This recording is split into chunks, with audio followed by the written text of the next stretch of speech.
How to fix Money Network app not working?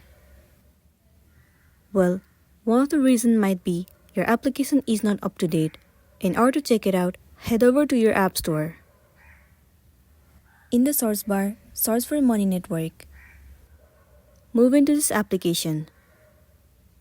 Right here, instead of open, if it shows the option of update, then your application is not up to date, and it might be one of the reasons that you are facing this issue. In this case, all you want to do is click on update and update your app to the latest version. Once your application is up to date, now the next thing you want to do is head over to the settings of a device. Move into general. Head over to iPhone storage. In this page, search for the application Money Network and then move into it. Once you are in here, click on offload app. And then once again click on offload app. It means clearing the cache and the storage of the application. And clearing the cache and storage means clearing all the unwanted bugs. Well, it will make your application run smoothly, and it might also fix the issue that you have been facing.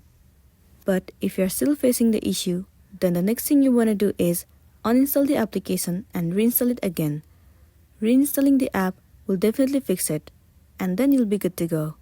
So, that's all for today, and this is simply how you can fix Money Network app not working. Make sure to smash the like button and consider subscribing if you found this video helpful. We'll see you in the next one.